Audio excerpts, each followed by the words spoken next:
I just thought before I kick off, it might be just a good idea to just tell you how the RSPCA is positioned. I know most of you know that, but I think it's important with a lot of the publicity that's gone on in the last couple of years, particularly from some of the activist groups. I think that just to reinforce, the RSPCA is a mainstream animal welfare organisation.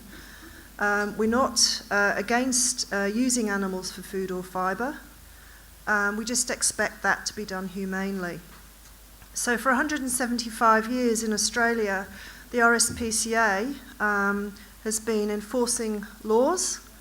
We've been advocating for animals, and we've been working across a whole range of government and industry groups to change the lot for animals and to get those improvements.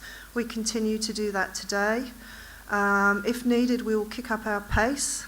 We're working with everybody as hard as we possibly can to make sure things are, or we're helping to position things for the future.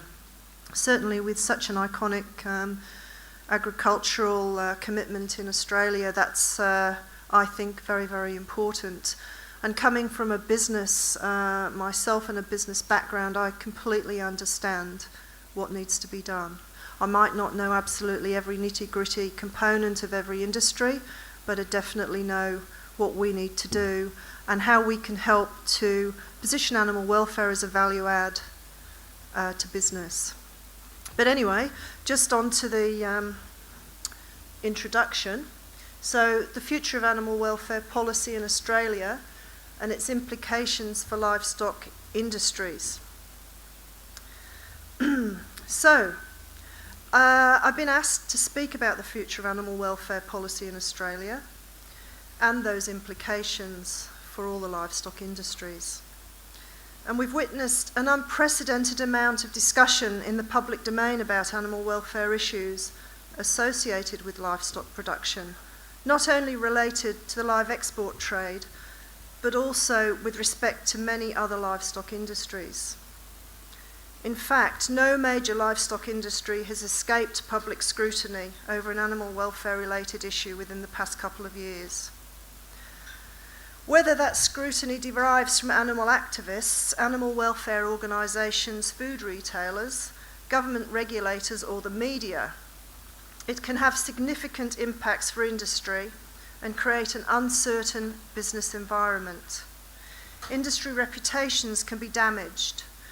New regulations can be imposed, business operations can be shut down, and entire trades suspended. It's likely that this scrutiny will increase in the coming years, and while industry may not be able to control the growing concern for animal welfare on behalf of consumers and the general public, it can certainly control how it responds to meet the challenges such concerns pose. So, my objective here today is to suggest strategies for how livestock industries can meet those challenges, with the hope that in time, industry leaders, as well as the producers on the ground, will come to view animal welfare as an opportunity to be embraced, rather than a threat to be opposed. So to do this, I would first like to provide some context to the key social and economic factors driving trends in public concern for animal welfare. I will then comment on future development of animal welfare policy in Australia, particularly as it relates to livestock industries, before concluding with some recommendations for what the RSPCA believes industry can do to meet these challenges and remain viable and sustainable. Concern for the welfare of animals is growing throughout the developed world and is also said to be increasing within the expanding middle class of the BRIC economies of Brazil, Russia, India and China. This trend has been linked with the growth in post-material values more broadly as economic prosperity and standards of living rise. It's basic human psychology that once our fundamental personal needs for security, sustenance and shelter are met, concern for others starts to filter into our consciousness. Along with people in impoverished countries and the natural environment, animals are increasingly being included within the circle of others. that people deem worthy of greater consideration. This expanding sphere of moral concern is having an impact on the way developed societies perceive animals and our relationships with them. Animals are being viewed less in instrumental terms as commodities to be utilised for human benefit, and more as sentient beings with intrinsic value. That is, value independent of any benefit to human beings. Excuse me. In other words, society is beginning to embrace the notion that animals matter in their own right, and that their interests are worthy of moral consideration. And indeed, these sentiments are reflected in Australia's national policy on animal welfare, the Australian Animal Welfare Strategy.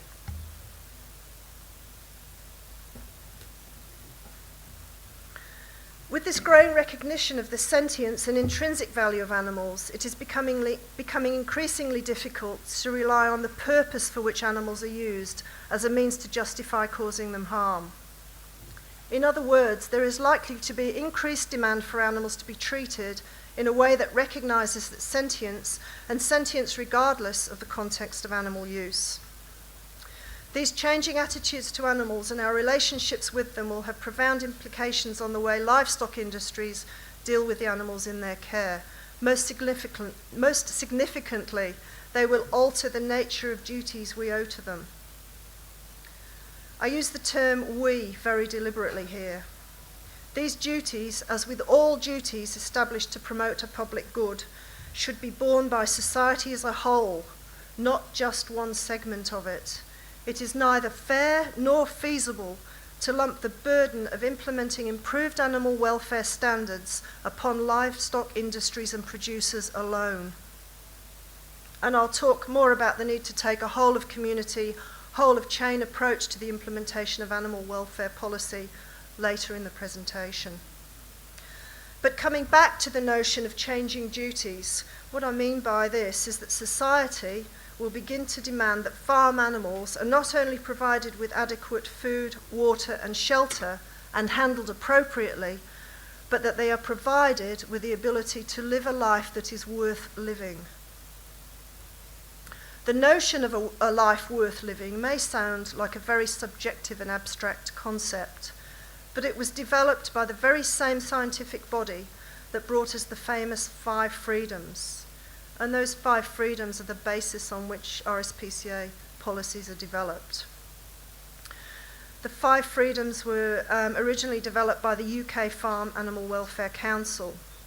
It's an approach to animal welfare that goes beyond simply preventing negative states of welfare to one that focuses on affording positive experiences to animals.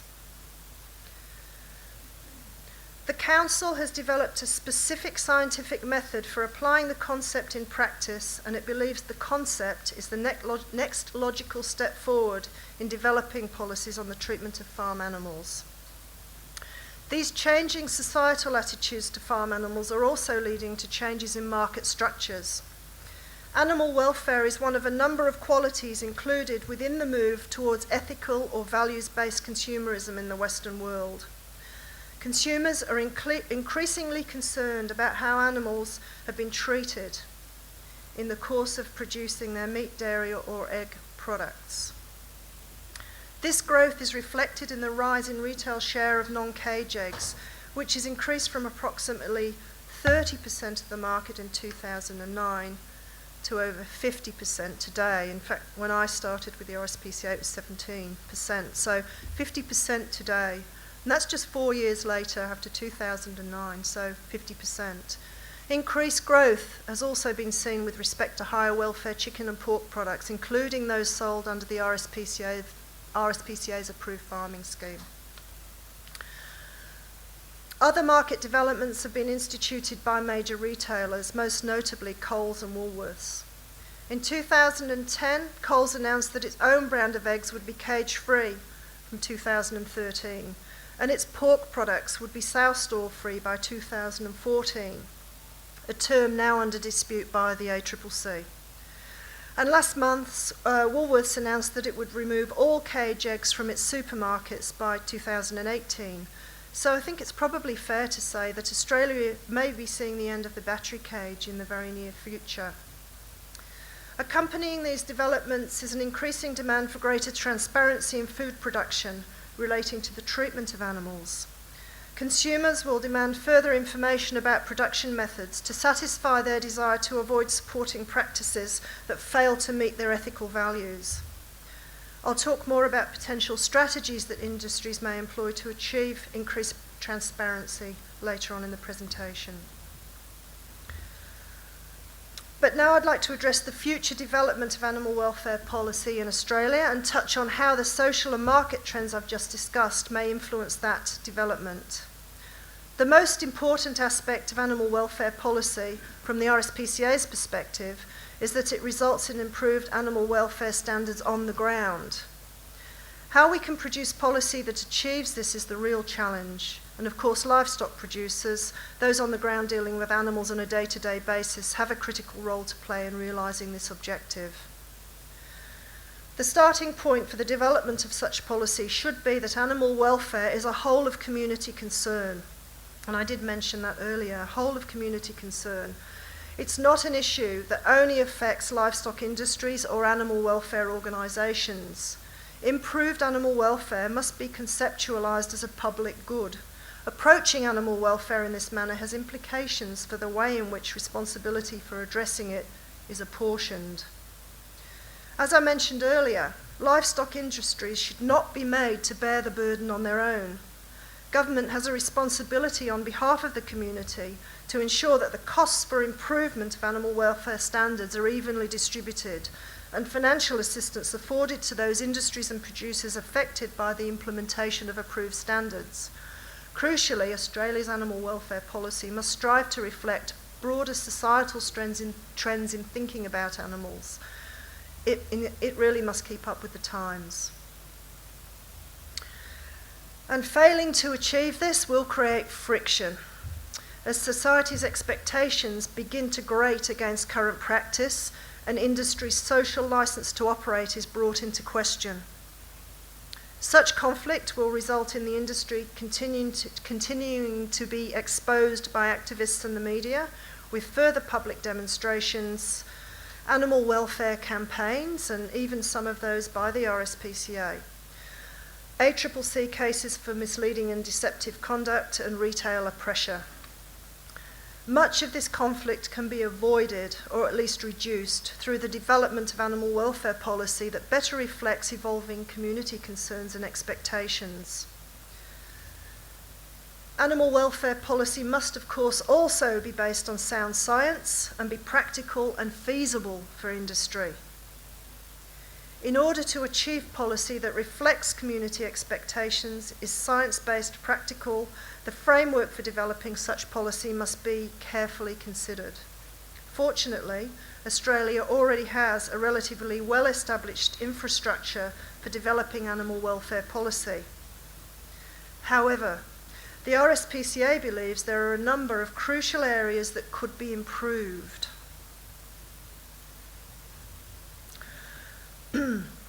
The Australian Animal Welfare Strategy outlines Australia's current approach to animal welfare. Implementation of the strategy is overseen by a part representative, part skills-based National Animal Welfare Advisory Committee. One of the policy objectives adopted under the strategy is to convert all voluntary codes of practice for the welfare of animals to documents containing enforceable standards and voluntary guidelines. The Animal Welfare Standards and Guidelines. The Australian Animal Welfare Standards and Guidelines. While the RSPCA supports the development of nationally consistent and enforceable standards, we are concerned with the outcomes of the process to date. I don't have time to go into the detail of all those concerns today, but broadly speaking, we feel that the standards produced to date are more a reflection of the status quo or an appeal to the lowest common denominator than an attempt to move the industry forward.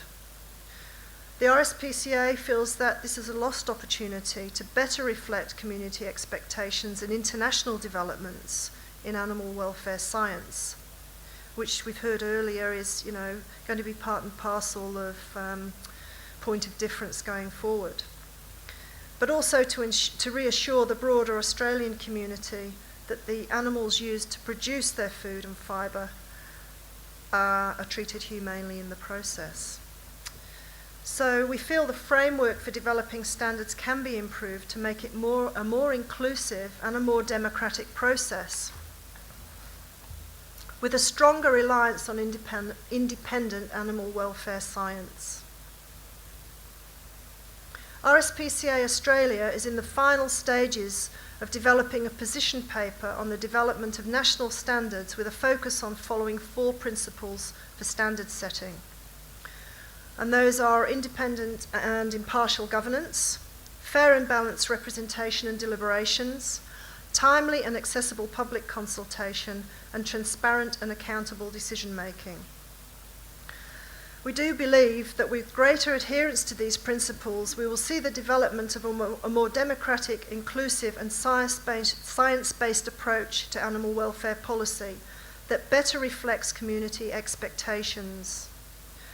Such policy will provide greater assurance to the Australian public community about the treatment of farm animals and ultimately contribute to long-term industry sustainability. In a context of changing social attitudes to our relationship with animals, this could not be more important. So, in this changing climate, what are some of the things the RSPCA would recommend that livestock industries do to limit impacts on business and ensure their long-term sustainability? First of all, industry's overall approach to animal welfare must be more proactive and engaging with the Australian community.